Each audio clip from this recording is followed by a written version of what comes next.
Hey everybody, I am David and today is my DCTV recap where I'm going to be talking about Gotham, Supergirl, The Flash, Arrow, and Legends of Tomorrow. Actually, Legends of Tomorrow is done this season, so I won't be talking about that one. But the other four I will be talking about because they are still on, and why not? I love the DCTV shows, and Gotham included.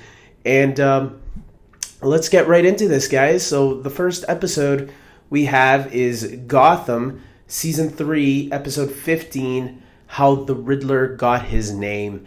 And I really enjoyed this episode. I enjoyed all the episodes a lot this week. But this was one that I was really hoping for since Season 1. That we finally got here in Season 3, where Edward Nygma goes full-out Riddler. Because we've seen Jerome go full-out Joker, just without the makeup and costume. We've seen the Penguin since Season 1 began. And we've seen many other Batman villains. And Nygma was similar to the way the Penguin was. He was there from the beginning. Penguin got into his position pretty quickly, though, where he became the top dog in Season 2 after he killed Fish Mooney, who I believe is still somewhere out there. I love that we got hallucinations of the Penguin messing with Edward Nygma from within. I loved how crazy he was in this episode, too. He wasn't like Joker crazy, but he was menacing crazy. Like, you don't know what this guy's going to... He looks like he's about to snap at times.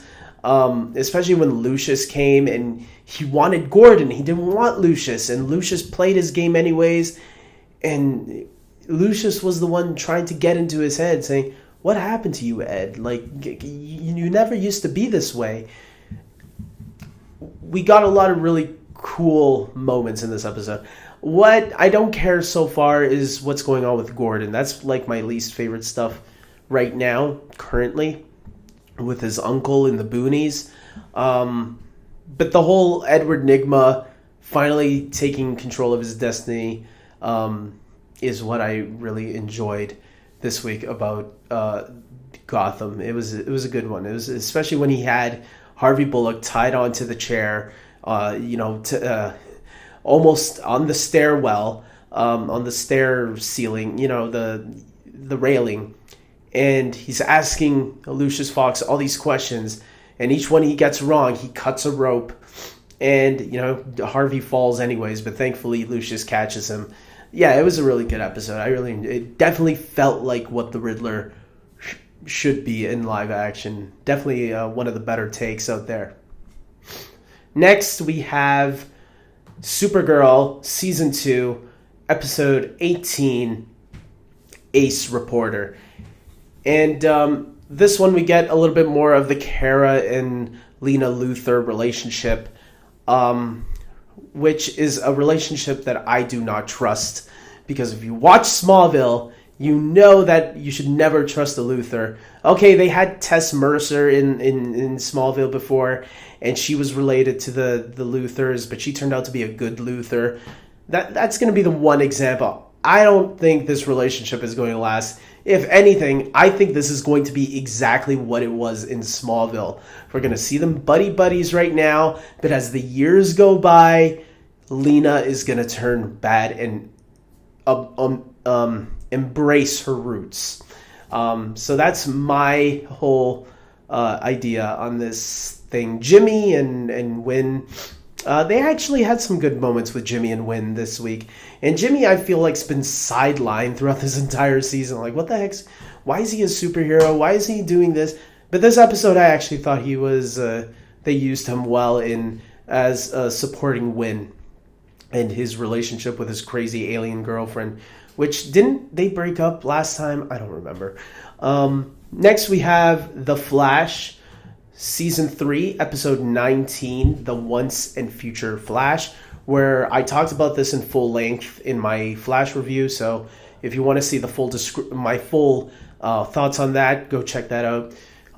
It's always cool when Barry time travels. I love it. I love time travel, and when it's done right, it's even better. And this was a really good episode where Barry went into the future to the year 2024. I didn't know what month it was, because 2024 is when that situation in the newspaper where it says there's a red sky and the Flash vanishes. And someone told me that this episode took place in February of 2024, while the episode, the newspaper clipping says April, late April 2024. So I think they're safe for now. It's giving us an idea of what might happen down the road, which I don't think will happen. I think Barry is going to change things enough that we'll see a different future, because they want to tease us on what's to come. And I guarantee you, Flash is going to go on for 10 seasons, just like Smallville did, just like Supernatural is on its 13th season, or it's going to be going to its 13th season. CW just loves dragging their shows. If I had it my way, Smallville should have ended at season 7.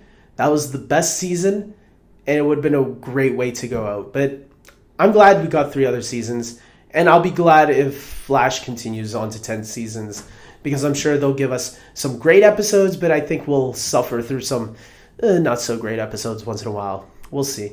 Maybe they can prove me wrong.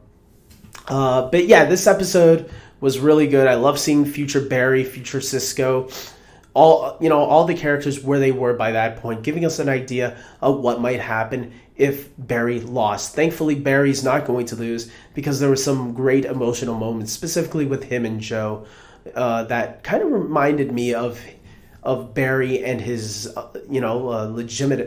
his blood father, Henry, where in season 1 they had a lot of heart-to-heart moments. This episode gave us a really good heart-to-heart moments with him and Joe. And some theories are going around right now on who Savitar is. And I'm going to say, if I had to guess, there's some really good ones out there.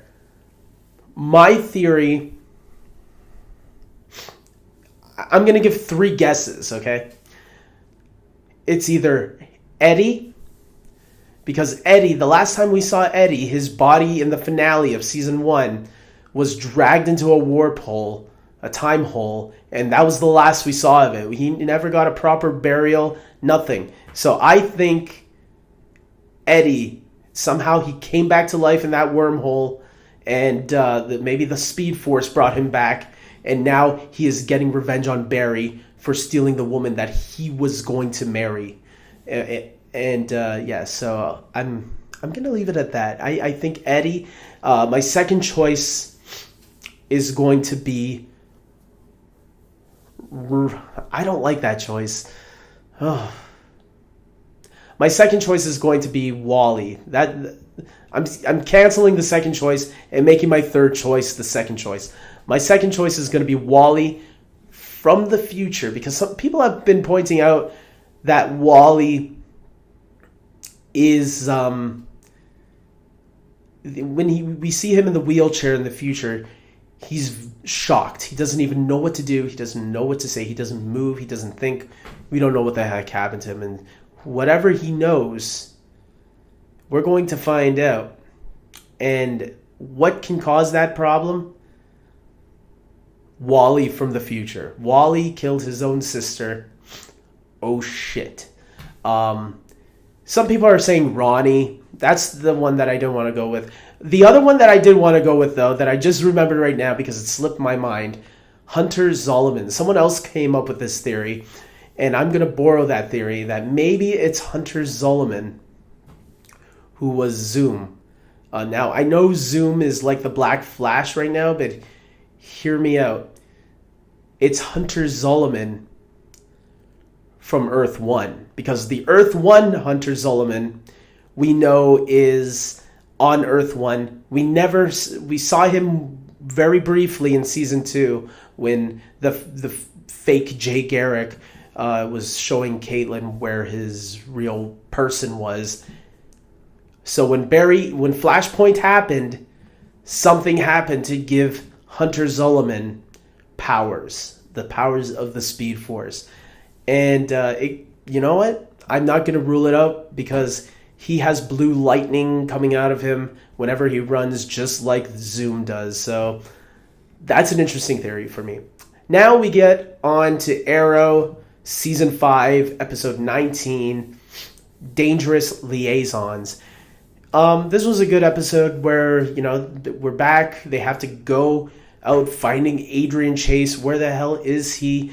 Felicity betrays Team Arrow. And I thought it was handled really well. This could have been an episode that could have went back to season 4 or 3 where Felicity is freaking annoying.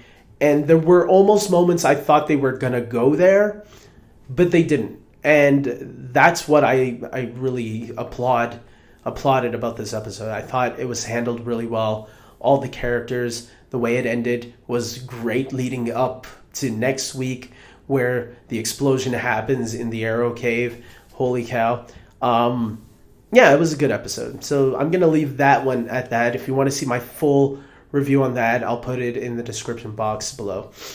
So, what was the best this week and what was the least best this week? Because all of them were really good episodes. I am going to say that I really loved Gotham this week. Gotham was the best one this week. I just love seeing Edward Nygma go full Riddler. That was awesome. My least favorite is going to be the harder one. Because, like I said, all of them were really good this week. It's going to be between Arrow and Supergirl. I still haven't decided. I'm going to give it to Supergirl. Supergirl was the least favorite this week. But that's not saying much because I think all of them were really good this week. And just someone has to be the least favorite. And if I had to pick it, I'm going to go with that because, we got Lena Luthor and Kara's relationship, which was really good. But I thought it was interesting that Felicity was betraying the team. And I didn't think it was going to go the way it did. And they surprised me, funny enough. Like, they didn't make more drama for the sake of drama. Everything was nicely wrapped and leading us into the next episode, which is very exciting. So, that's all I have for today, guys. That was my opinions, my little opinions on the DCTV TV shows of Gotham, Supergirl, Flash, and Arrow. And I hope you guys agree with me. Comment below. Tell me what you think. What was your least favorite and favorite episodes this week? If you watch all these shows, let me know. Like this video if you agree with everything I say or if you just like this video. And subscribe to my channel if you're a new viewer. I talk about all these DC TV shows every Thursday after all of them air.